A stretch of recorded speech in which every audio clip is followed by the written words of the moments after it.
All right. Hello, everyone. Hi, everybody.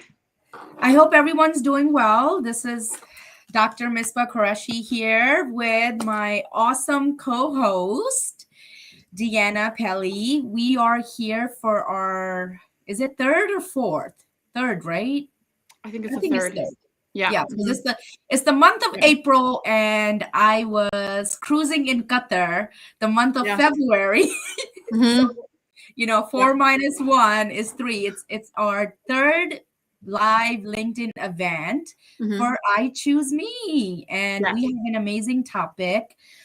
But before we get into that topic, let's talk a little bit about what I do and what Deanna does, and how we're hoping that the information that we disseminate during these podcasts is really, really helpful for everyone that's watching. So I myself am a trained marriage and family therapist. I love families. I love doing the family work. I'm always routing for more family members to come in. So my passion for healing families in the relational context, it's my purpose in life.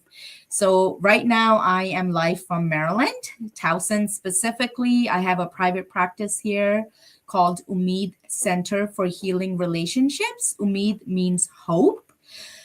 And we do a lot of amazing healing work here at Umeed Center, working with all different age groups.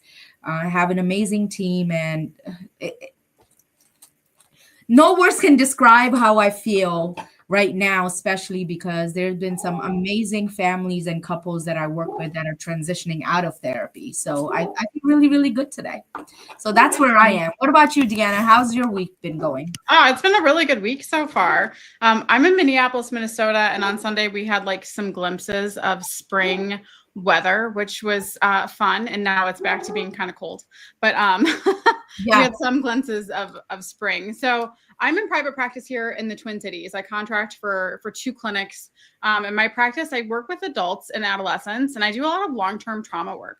I love talking and we talk a lot about relationships in my work, relationship issues, family trauma, all kinds of things come up, and I love it. And I think that part of the reason I believe in therapy so much is that one of the key elements of therapy is getting to know yourself and trusting who you are. And it's fun to come alongside people in that journey. And I think that, like, sometimes, I don't know if you ever encounter this, but sometimes people, I think that we just get trauma dumped on all day long. And that's like, no, we build like these really beautiful relationships with people. And absolutely, people process trauma and all kinds of things, but people don't come and just trauma dump, because there's healing that happens along the way. And it's so gratifying to get to be a part of that with people. And I love it. So, yeah, it fills my cup. Yeah. And I think that even someone opening up about their trauma is so powerful and significant in the therapeutic relationship, right? Yeah. I mean, we have individuals, like when we talk about boundaries, right? We talk about where people may be stuck, right? Where they don't let people in, or they overshare, and you kind of want to be in the middle, right? So even in the clinical work in therapy, we have individuals that come in that just like give you everything you haven't asked. All you said is, how was your week? Yes. Right? But we do that strategically too, right? It's an open-ended question. And then there are other people where you can be working with them for months at a time, years at a time, where you make very, very small steps, right? So I agree with you when you say, yeah, our work is heavily based on healing from our traumas, yet that therapeutic relationship is so significant that not only do you move forward in healing from your trauma, like you're creating more positive experiences on both ends. Yeah. Right. Absolutely. I mean, for me as a therapist, it's so fulfilling. Like, it boosts my confidence and my self-esteem, because I be walking around like, yeah, I'm the bomb. You can't touch me. You can tell me that I may not do this, and well, but when it comes to therapy, right? So, like, it pours, like our work pours back into ourselves, right? So, and yeah, trauma dumping. I mean, I think that's pop psychology too, right? Oh, totally. right? Someone came up with this word and they're like trauma dumping. What is trauma dumping, right? I mean, ain't nobody gonna be dumping on me, but we're gonna delicately hold people's experiences. Yes. So with that, guys, a lot of the work that Deanna and I do is very, very rewarding, to say the least. Of course, it's hard. Yes. No doubt. It can be emotionally intense, yet I think the rewards of it, when you see change and you see people moving through these transitions, like it makes up for all of it. So with that, let's get into the topic for today. We have a very exciting topic, and it's just going to be great, right? So today we are talking about empowerment through self-awareness. Okay, those are two big, powerful words: empowerment and self-awareness. And we're going to talk about the linkage between both of them. And as Deanna and I were meeting last week, we were trying to figure out, what should we talk about next, right? Because we've talked about developing healthy relationships. We've talked about the blueprint of healthy relationships. What do we want to talk about next? So at that time, we decided, with a robust conversation, we're like, how about empowerment through self-care? Why? Well, we'll go through all the reasons why it's important. But in a nutshell, because a lot of the work, the healing work that we do and that we need to do as individuals and humans in the community to make this a better place for all of us, is empowering ourselves, empowering each other, empowering our community, right? Empowering people in this world. And that happens through self-awareness. Self-awareness is a very important part of empowerment.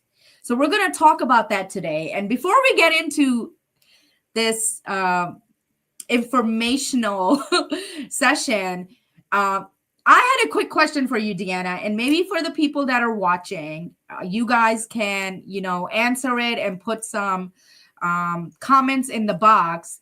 So my question is, where do you think you fall on your level of self-awareness from a scale of 0 to 10, 10 being nobody can tell you anything about yourself that you don't know already? Like, you are exceptional. You're at the top advanced level of all the self-awareness that you can have.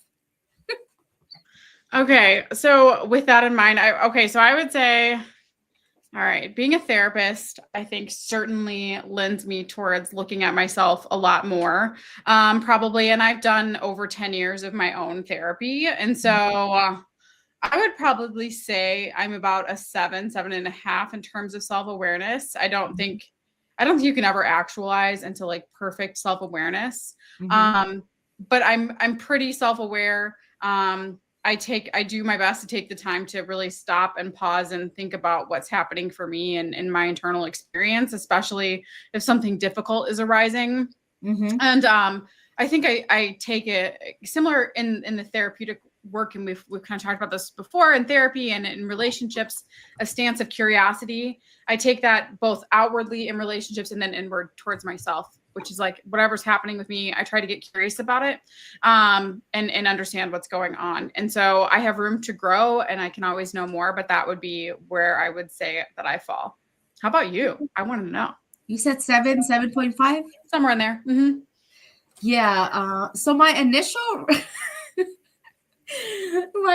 thought was, I'm a 9.5. And then I'm like, okay, Miss Mona, stop it, okay? Because you do be acting funny sometimes, right? And I think when I define the word self-awareness, there's like different stages to it and different, moves or transitions. And I think for me, I would definitely fall around about a 7.58 as well, right? And I do believe that has to do with years and years of studying, training, learning how to conceptualize human behavior, learning about relational trauma. But like one of the things that was very significant in my doctoral studies, my graduate studies, actually, master's and PhD program, we had self of the therapist classes. Okay. They would not let you go out to this world without you working on your own stuff. So I learned so much about myself and why I was the way I was, why I felt the way that I felt, right? Why I was moving in the world the way I was. And that journey just began this additional journey of me embracing myself for all of me and building that confidence and showing up in the world unapologetically. So I would give myself an 8 because of that. Yeah, there are times where I'm like, man, I could have done better right here.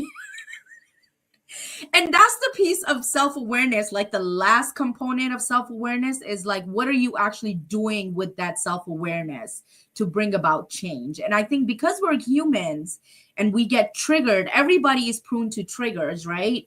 It's our trauma wounds. It's those pain points that trigger us that we can behave impulsively or defensively, etc. Right? So I think in this self-awareness journey, I think that's almost like the last step. I would say, not even really the last step, but one of the last few steps, right, is implementation and being cognizant of how you're moving and saying, okay, stop, this is happening. So sometimes I can move questionably, okay? And we're all humans, okay? We're all humans. We all have, our wounds, etc. So I would be about an 8.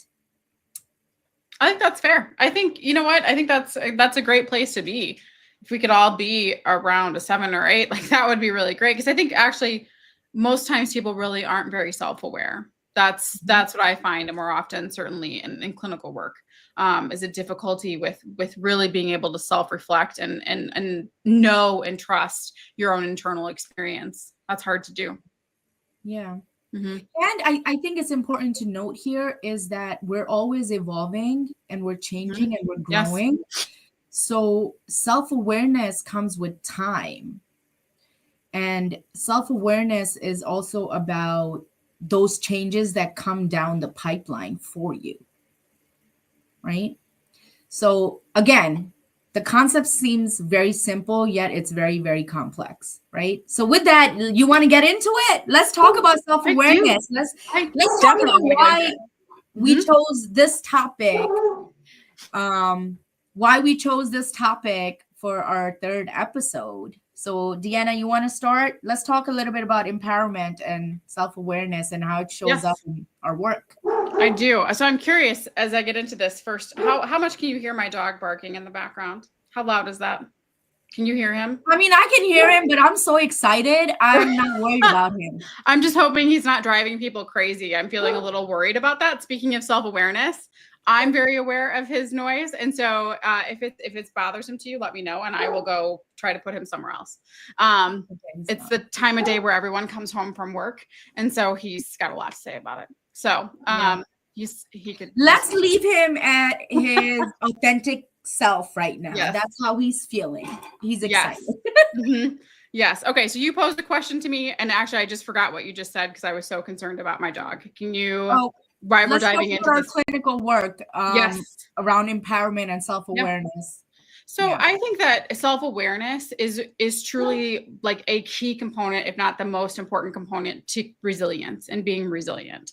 Everyone wants to be resilient. And I think that sometimes what comes with the idea of resiliency is that if you're resilient, you don't ever feel bad. Well, I don't think that's really true. You can't go through life without feeling bad. I think when you're resilient, you know yourself. And you know what you need, and you're able to tap into your inner experience. You're able to understand your own triggers. You're able to understand your own mind. And with that comes confidence, because confidence is really about trusting yourself.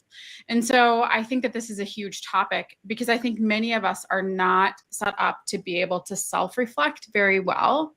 And what I'll do, and I'm going to say this as hopefully succinctly as I can, if you can give me a couple minutes. But here's an example that I saw recently in a movie of how ideally we would have been set up as children, I think, to help us self-reflect, but this doesn't always happen.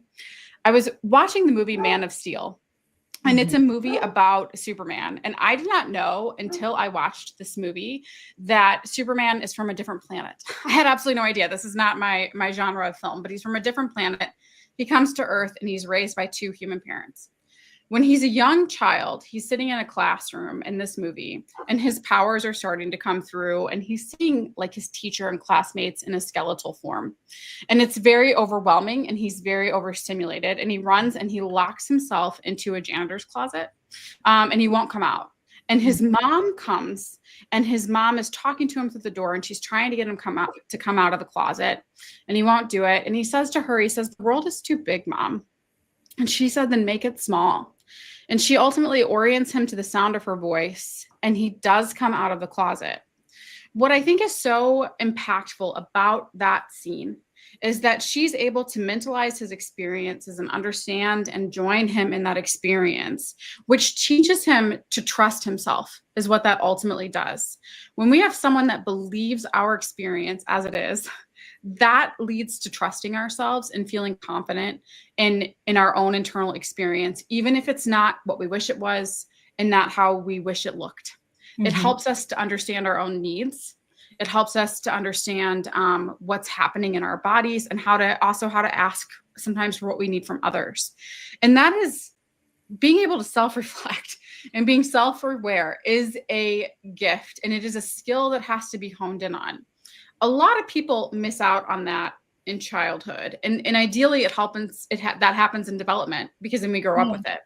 So we have to learn how to do that as adults. And I think it's challenging to do as adults. We don't want to sit with the parts of ourselves we don't like. It's not fun, or the feelings in ourselves that we don't like. But yet that's really what comes in and helps us to become the most self-aware, and therefore more confident and more resilient. And I think that as therapists, this is so much the heart and soul of the work that we do. Yeah. I love your story. Good. It's so powerful in so many ways, right? In addition to how you were able to conceptualize it, understand it, right? And what your takeaway was.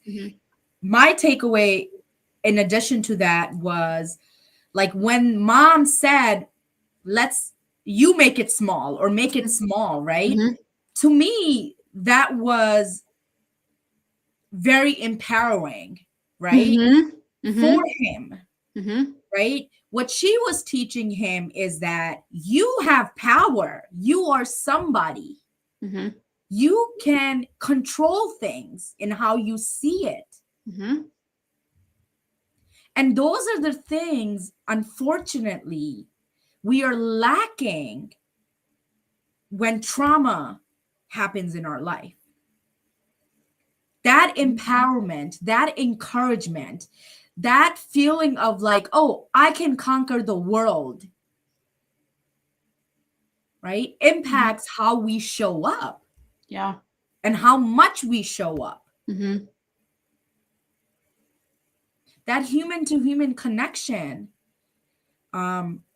is what determines how empowered you are, right? So we're talking about empowerment here too, and how self-awareness impacts our empowerment. Yeah. So once you become more self-aware, you are going to show up differently in the world, because you're going to feel confident. Yes. And it's so empowering when someone else believes us, even if they don't share the same experience. This mom wasn't experiencing the same way this child Superman was, but she believed him. Yeah. And that helps us believe ourselves. It's also very empowering when someone does that, because we don't live life the exact same way. We don't all experience life and relationships the exact same way. If we did, things would be a lot simpler. You and I probably wouldn't have jobs. Yeah, that's true. Yeah. Sad to say that we will always have jobs, knock on wood. No, we will. Yeah. There's a lot of human suffering, right? We are trying to figure out who we are. We're trying to figure out how we can stay, like, get through day one and day two, right? I mean, the entire world to me is in survival mode, right? Yeah.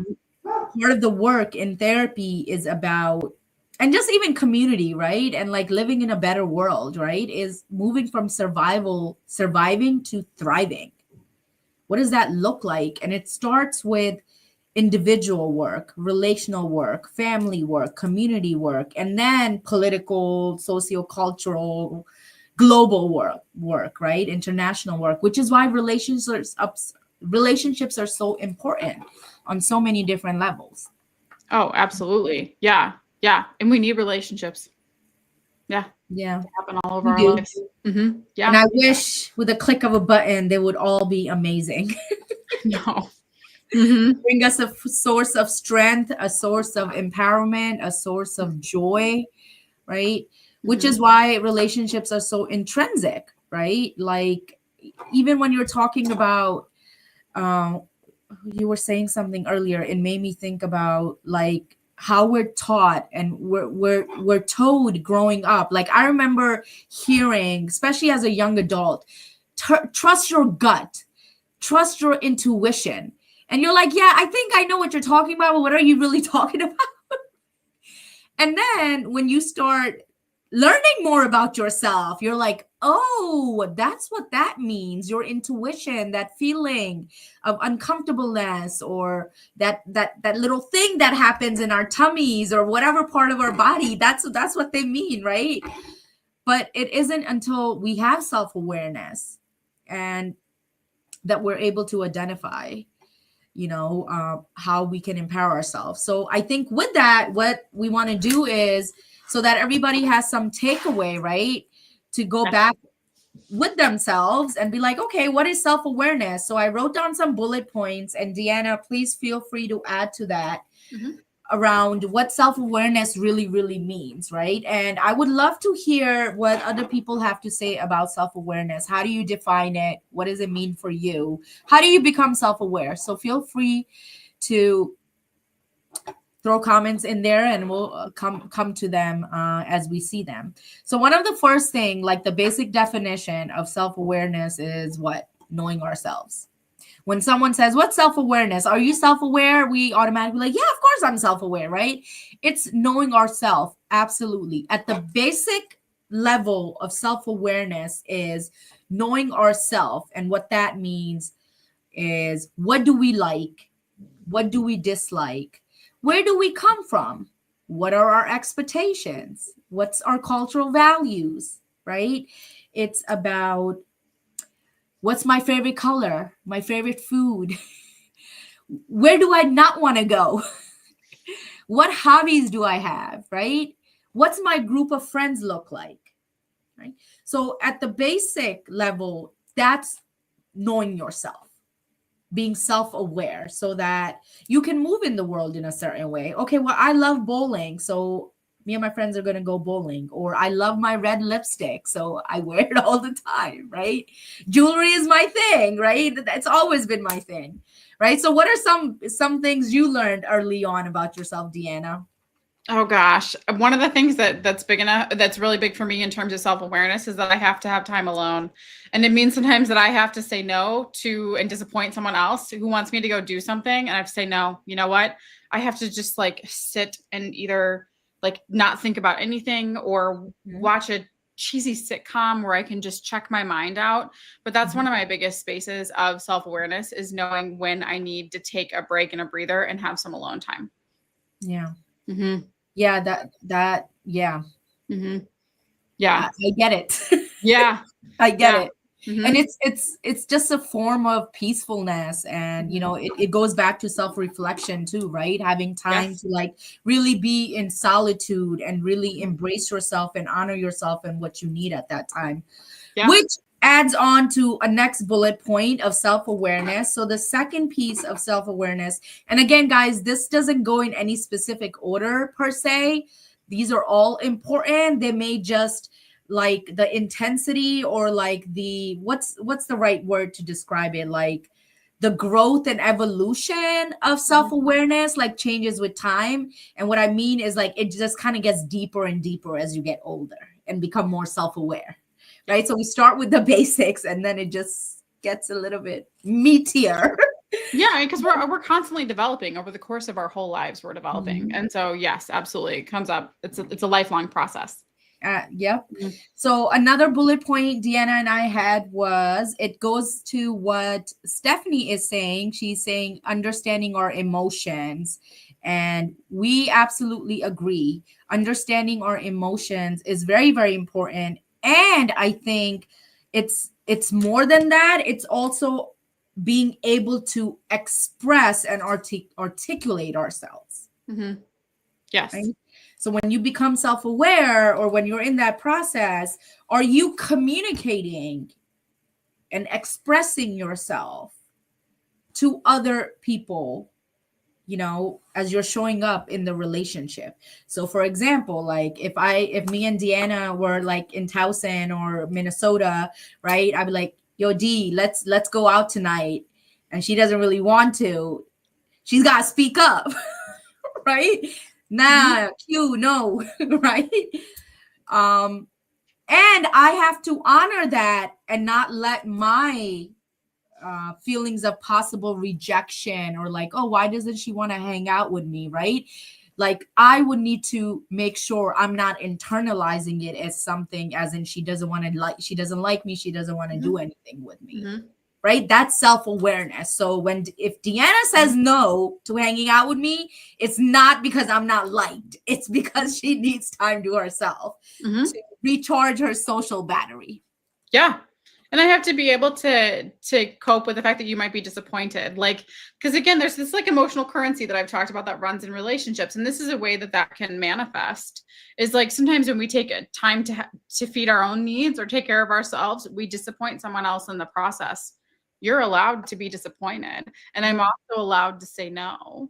And that we each get to kind of have that. And in relationships in particular, not everybody gets what they want all of the time. But understanding your emotions is huge. And like if there was, I don't know, I have this list of like 10 or 15 things that I wish as a therapist I could get the whole world to understand.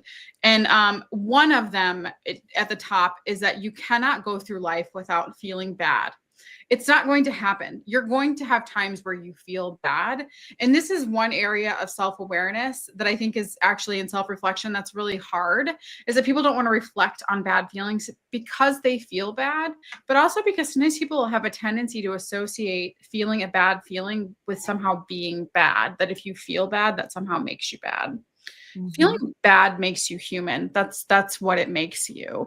And like, let's say even to use your example here, where maybe you're like, girl, let's go out. And I'm like, nope, I got to watch Modern Family and stare at my TV. Maybe it triggers a feeling of rejection or who knows what in you.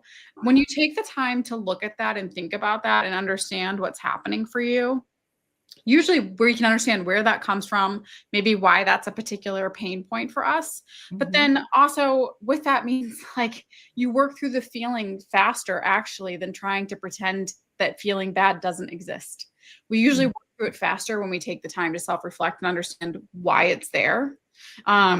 Versus trying to escape the bad feeling. And so self-reflecting on bad feelings is really hard to do. And it requires some sort of tolerance of difficult things. It requires intention to do so. And maybe what could come out of it is you have a need where you say, oh man, I'm so disappointed you can't come. But like, maybe you have to remind me that you're still like me or that we're still friends. I don't know that that's necessarily what you would do, but like with the self-reflection on the back end can come you expressing a need based on what transpired. And then I can say, yeah, girl, I think you're the best, but I just have got to stare at the TV because my mind is so full. I can't go out. Yeah. No, that makes a lot of sense to me. And as I listen to you, I'm thinking like there's this level of like self-awareness that like eases you, right? Like as you're talking about like, okay, I have this self-awareness and I immediately feel rejected or I can name my disappointed emotions. And then I recognize like, wait, this comes from a place of A, B, and C in my childhood or my traumas, right?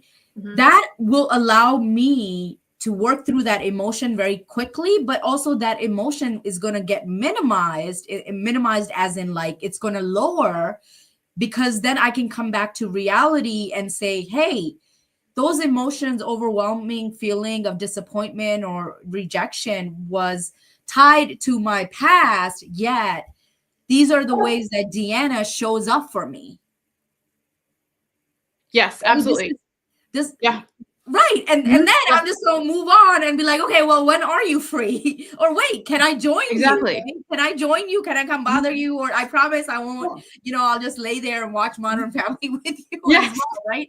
Because then you can actually problem solve. Mhm. In these situations like this, when we haven't worked through our trauma, what ends up happening is you start holding grudges and you start becoming passive aggressive. Yes, it's so true. And like, yes, it's so true. And that becomes so destructive in relationships. When we can reflect and take accountability for what is ours in a situation that's making us feel bad, that really isn't about the other person, but was triggered by the interaction, it de-escalates it so quickly. And we're able to come into the relationship and into hard points in a more grounded place. Yes, and it keeps, to your point, from being passive aggressive or holding some sort of like long held resentment. Yes. Yeah. Often I say to my clients, individuals, couples, and families that I work with, and this because you do this work. Mm-hmm. There's this concept called destructive entitlement in contextual family therapy, and what that means is when you have significant traumas in your life, somewhere, somehow, the people that come into your life next are paying for it. And as if you are trying to get redemption from them or reparations from them. And that is unfair. So I think when you don't work through your traumas, it's showing up in ways where it's putting you in situation with the next people in your life, the next friends, spouses, children, etc., right? Where you're operating from a place of like, oh, you need to show up for me. Why aren't you showing up for me? Well, I never abandoned you, actually. Someone else abandoned you or rejected you. So like in this situation, if we go back and forth, if I didn't do the work that I needed to do, then I would be expecting Deanna to come hold my experience, which is unfair to you as a friend because you weren't around. Yeah. These relationship patterns have a tendency to repeat big time. And it's an ability to self-reflect that stops that. It's self-reflection that stops intergenerational trauma, like among many other things. That's how we stop and pivot and create a new narrative moving forward. And that's where, to even what we were saying earlier about like how self-reflective are we, like it being, I think, and how I conceptualize a scale of 1 to 10 of self-reflection, being over a 5 is really high, compared to maybe how I think most people actually operate, in particular in awareness of their triggers and like the relationship patterns that have a tendency to follow them and so forth. Yeah, I mean, a 5 is you done 50% of the work. That's a lot. It's a lot of work. It is. It's a ton. That's a lot of work. Yeah, and you sat with uncomfortable. Yeah, I mean, it's uncomfortable, right? Yeah, I mean, there's so absolutely. many different layers of self-awareness and empowerment. It's like we are deconstructing and fighting the stigma around mental health, right? We're fighting the stigma around therapy. Like people aren't willingly coming in and be like, hey, I'm looking forward to going to therapy, right? Like it's something that we're still trying to normalize as part of your need, your wellness stuff, and that's where we do the work. I mean, unfortunately, the healthcare system,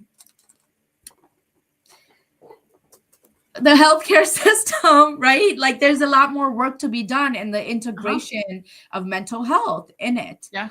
To normalize it to a point where it's like, yeah, you should get regular checkups. You should be seeking out counseling or therapy in some way, shape, or form. And I think that's where self-awareness happens. Yeah. Absolutely. Yeah. So with that, okay, let's move back to bullet number 3. Again, Mhm. it's all interconnected. So bullet number 3 we have here is identifying our needs. Okay, of course, that also is expressing those needs as well. Yes. Okay. Yes. So part of self-awareness is about, okay, I know all about me and what I like, what I don't like. And then you get into the deeper stuff of like, where are my needs? Mhm. Right? What do I need from relationships? What do I need to be able to feel good about myself, right? So and then you're asking for those needs, right? Yeah. Um, when I have couple sessions, right, or actually even any family sessions, one of the most common questions I ask people to ask their partner, spouse is, ask them, how can I help? Mhm. When you ask, how can I help? That's you asking them what their needs are. Mhm. And Yeah. in that, you don't have to be a psychic to figure out what they need. They can Mhm. tell you. But if someone doesn't know what their needs are, how are we going to tell you? Mhm. They're not.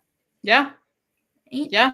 So when you're self-aware, you know what your needs are. You know what makes you feel good. You know what type of encouragement works for you. You know that at this time, I need me time to be able to pour back into the relationship, right? Mhm. Mhm. And then on top of that, I think, again, if we take your and mine example about alone time, needing me time, I can come back and have a conversation with you as well on how that impacted me. Mhm. And then I can follow up with you and say, like, I want to have more time with you. So Yes. when can we make this happen? Yes. Mhm. And then that's when you come up with a plan on, okay, this is me time, this is Mispa time, right? I need to Yeah. see you, my friend. Uh-huh. Yes. I value our friendship. Mhm. So I know you like your solitude, so do I. And maybe we can do a Uh-huh. virtual solitude session, like Yes. there's so many creative ways to spend time with each other. Mhm. And we Yes. saw all of that in COVID. People Oh, were absolutely. literally having dates, Mhm. dinners, like you'll make your own, they'll make theirs, we'll get on our Yep. FaceTime and we're eating. Like there's so many ways to connect, Mhm. Yes. but you have to know what your needs are. You And do. Absolutely. oftentimes I don't think people communicate enough about their needs. Mm-mm. No, I think we have a hard time doing that. I think we also, some people at least, have a hard time allowing themselves to be cared for. If we're going to communicate a need, sometimes by way of doing that, we also have to allow ourselves to be cared for by way of communicating the need. And that can also feel really vulnerable for people to Mhm. do, especially those folks who really value like independence and being their own person. It can be hard to allow ourselves to be cared for. Or there's fears too, I think, of rejection and expressing a need. I listened to someone else tell a story recently about just a person who asked their partner for a hug and their partner said no. I mean, to me, that felt really sad to hear that, like that you have asked your partner for a hug and they've said no to you. Like you've known your need, you expressed the need, and then you were told no. And that's a painful thing, especially with something like a hug. And there's certainly lots of complexity and nuance. But what that person did when they asked for a hug was they knew their need. They had a need, they trusted that in themselves, and they voiced it. Unfortunately, it was met with a no, but they still knew what the need was. And so there's a lot to be said for that. Yeah. And again, there's so many complex situations where Yeah. a person cannot meet your needs, Mhm. and some of them could be related to, let's say, trauma, right? No, So absolutely. when we're talking about hugs or a certain Mhm. type of touch, there are people out there who haven't experienced sexual Mhm. trauma and it's triggering for them. Mhm. So you have to work through that. And then, other times people aren't able to show up. Yeah. They're not Yeah. able to show up because your need is butting heads with their need. Mhm. Yep. Absolutely. And a classic example of this would be when you have two partners where one's an introvert and the other's an extrovert. Oh gosh, yes. One loves socializing and they'll do it 24 hours a day, and the other one is like, this is dreadful, right? Like, Mhm. it's like the need is, I need you to come to these parties with me. And you're like, Mhm. I need you to stay at home with me. Yes. Uh-huh.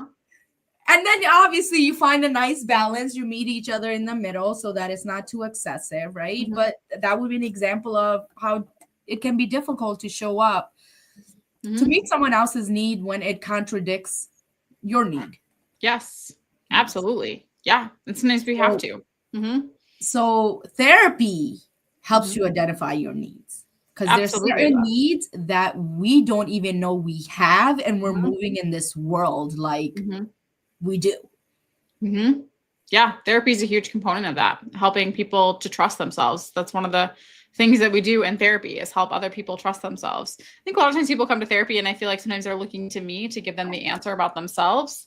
When what I'm working and feel like I'm doing is joining them kind of as a thought partner. We're thinking together about what you need for you and how can we identify your needs and how can we be sure that that's true for you. And that's such then an empowering thing when people are able to do that.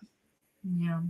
Mm-hmm. Well, let's talk about the last two things and then we'll move into empowerment and how Mm-hmm. all of this ties together. So, the next bullet that you and I wrote down was self reflection. I Mm-hmm. think we kind of already talked about it in many Yeah. ways, right?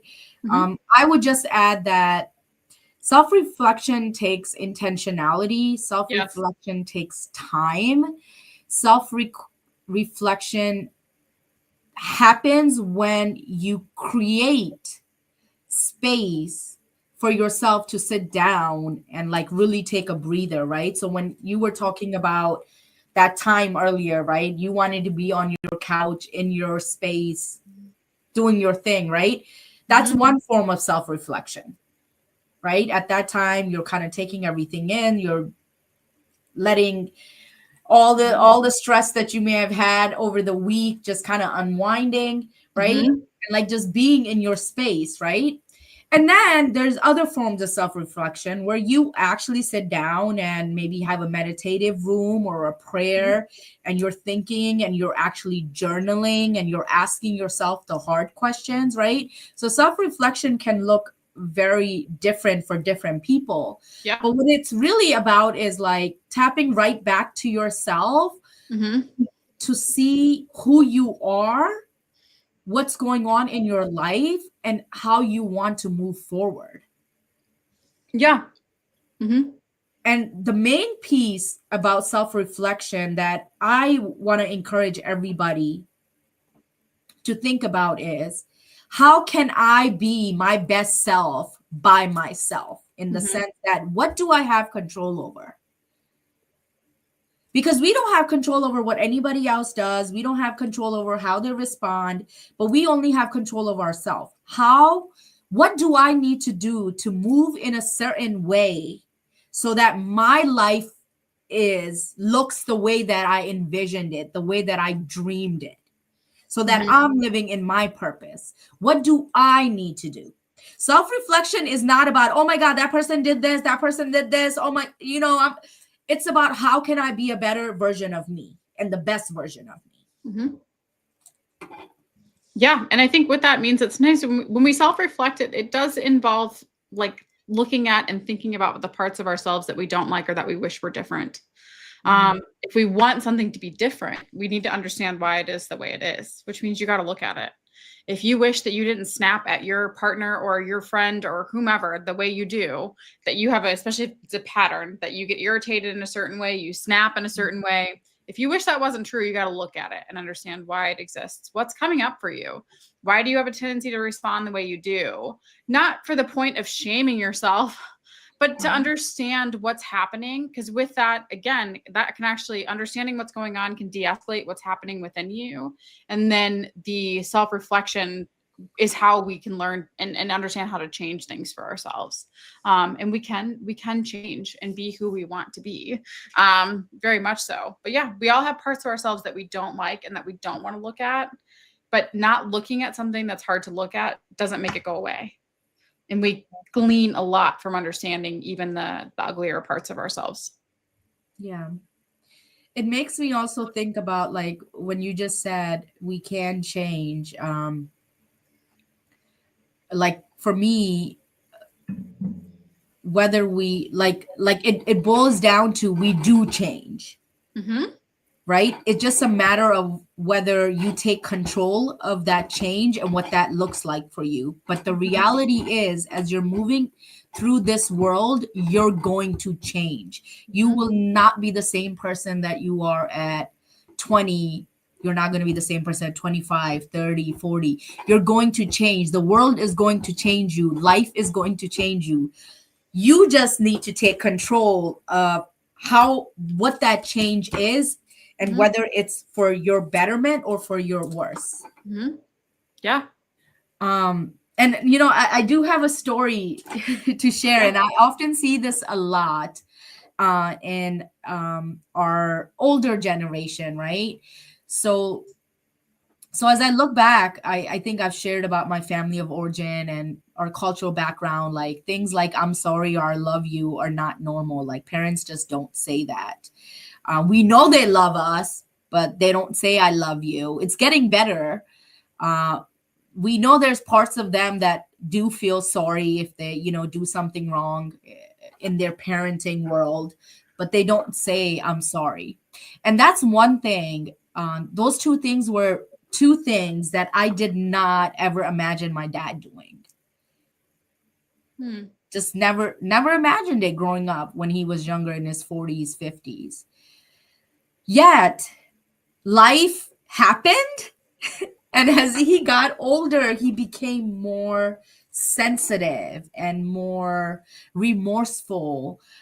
He didn't allow his pride to get in the way. He was more gentler and kinder.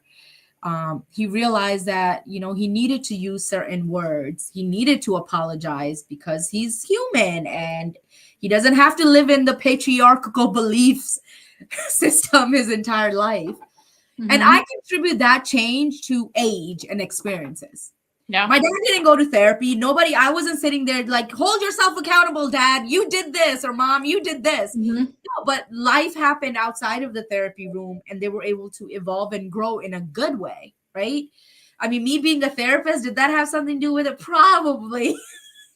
But I'm pretty sure he got more gentler. And you know, they say as you get older, you get more, you know, wishy-washy. So that, I think that's a really good example of how whether you want to change or not change, you're going to change.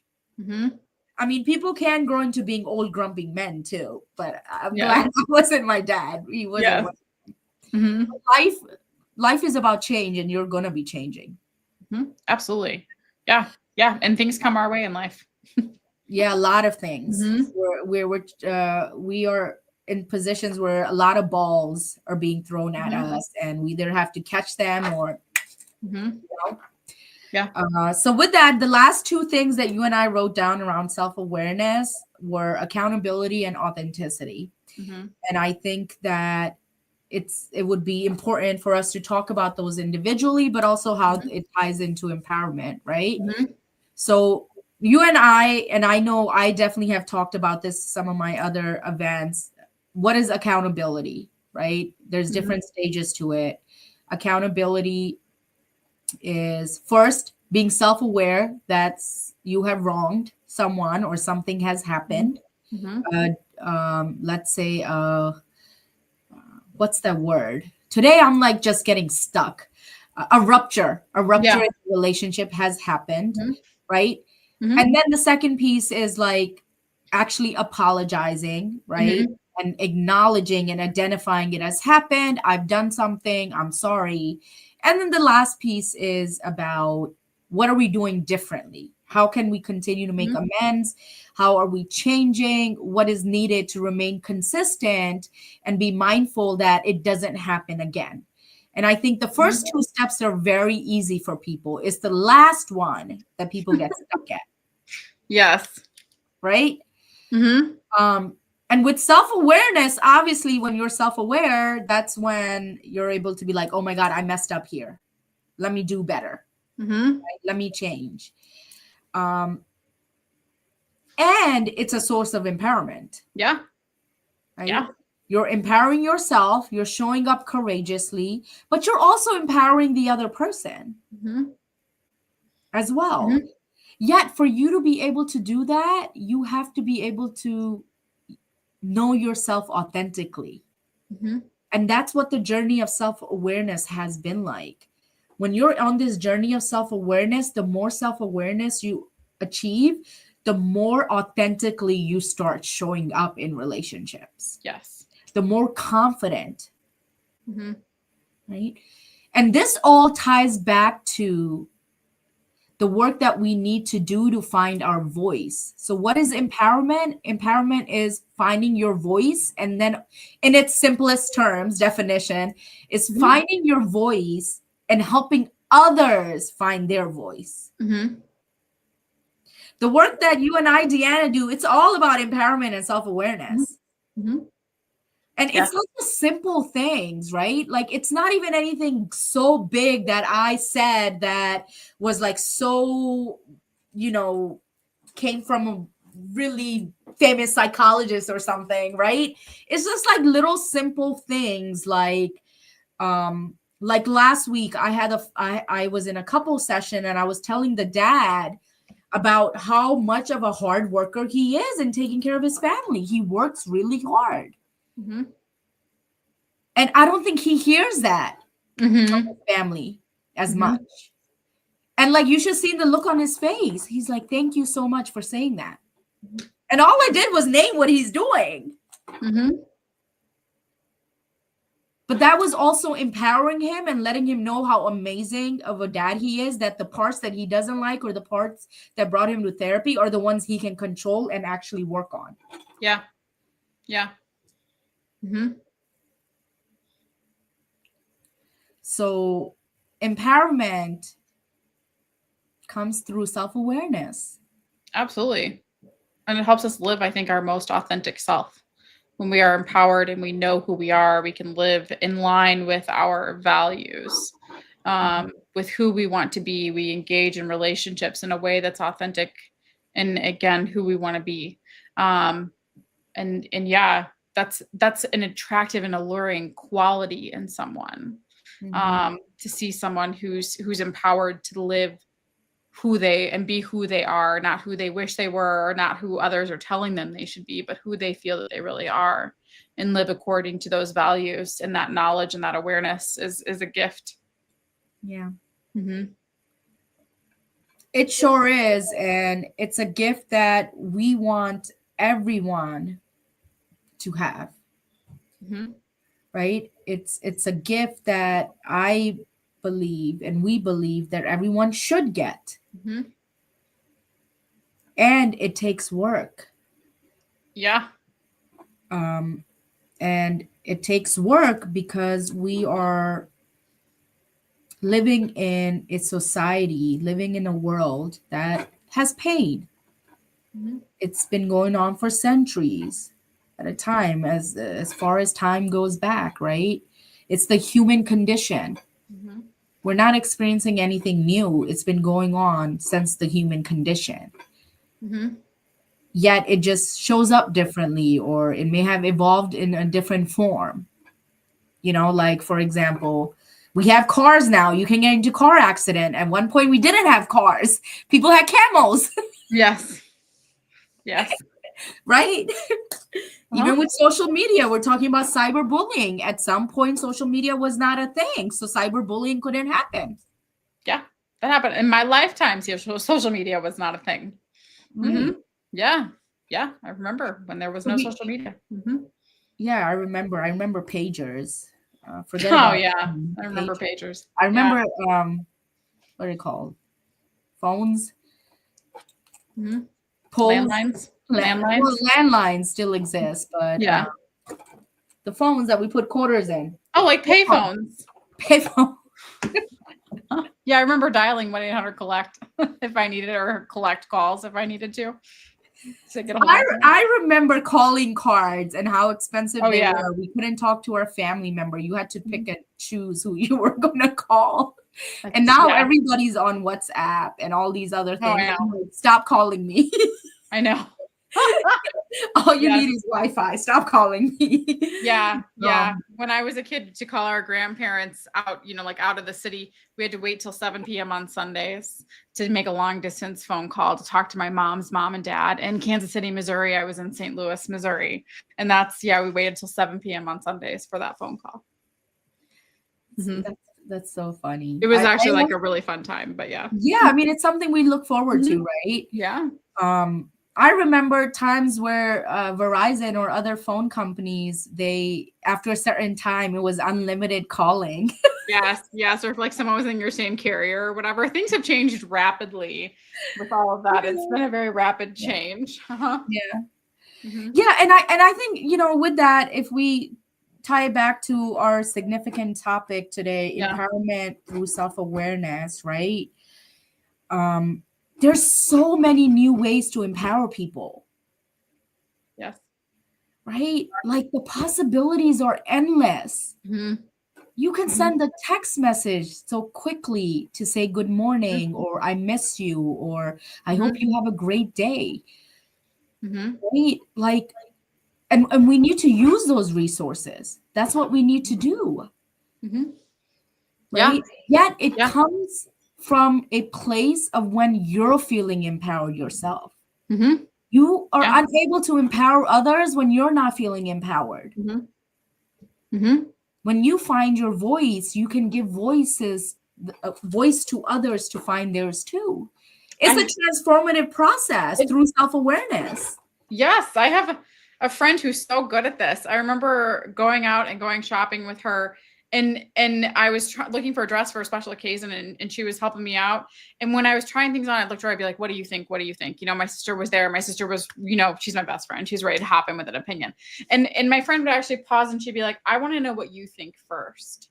And I love that actually. She was like, "What do you feel good in this? Do you like this? Does it make you feel the way you want to feel?" And it was such an empowering thing because it made me think about how I felt, not looking to someone else to tell me that I was making the right choice, but like really looking inward and like thinking about me. It was so empowering, just even that small interaction. Yeah. I mean, it sounds empowering, Mhm. right? I mean, how often do people ask you, what do you need? Mhm. What's going Yeah. on with you? We're Yeah. so wrapped up in our own world, right? Yeah. Yet that is what empowerment is. Mhm. She had enough self-awareness to be like, this is what empowerment would look like. Mhm. And Yep. it requires self-awareness and Mhm. intentionality. Yeah, She and she intentionally wanted to give you a voice in this process. absolutely, and recognize that my voice mattered more than hers, and that like what I wanted to, even though it was like just what I was wearing, but what I wanted to wear and what I felt good in mattered more than what anyone else thought I should or shouldn't wear, especially her. But like what I wanted, like, and how I felt best was most important. Yeah. And yeah, that was great. And it sounds like she didn't want to impose her opinion on you and influence you. No. Right? Because then you start vacillating. You're like, wait, I kind of really like this, but everybody else is saying this one looks better on me, but I'm not really comfortable in this. What should I like? She let it happen. Yeah, absolutely. And that's a hard thing to do, by the way. Like that's really hard. Like what she was doing also required an ability to self-reflect on her own, an ability to set her own opinion that might have been different from mine aside in lieu of what was more important, which was my opinion and how I felt in this outfit that I was going to be wearing. And so, yeah, those are all really important aspects to self-awareness and empowerment. Yeah. Speaking of outfits, and then we're going to wrap up because we only got 2 minutes. Okay. Oh, so recently recently we had a religious holiday, right? Uh-huh. And I obviously had a really nice outfit. I had my makeup and jewelry and everything done, and I got a lot of compliments from it. But I think in those compliments, one of my cousins from back home was like, Baji, which means older sister. She said, "You look really, really pretty. And I think you could have done your hair differently."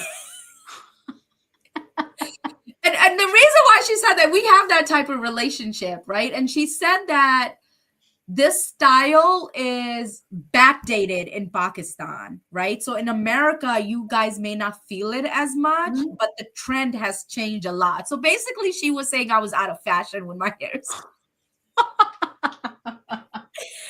Right. Okay. You know what I said to her? What'd you I say? was like, this is what I look good in. This is how I feel. And I am TikTok all the way. I don't care about for you. over there. Good for you. And then I also told, I was like, you know what? I'm going to be coming and visiting. Let's see what you got, Miss Fashion Trend. I love this. Oh my I gosh. was authentically myself. I was like, I don't really care if I'm wearing something from the 1980s. I feel good in it. Shoot, bring it back. There you go. You felt Right? good. Bring it That was back. awesome. So with that, guys, friends, yeah, thank thanks for you so coming. much for joining us today. Obviously, we talked about empowerment through self-awareness. Me and Deanna are doing the work in the trenches.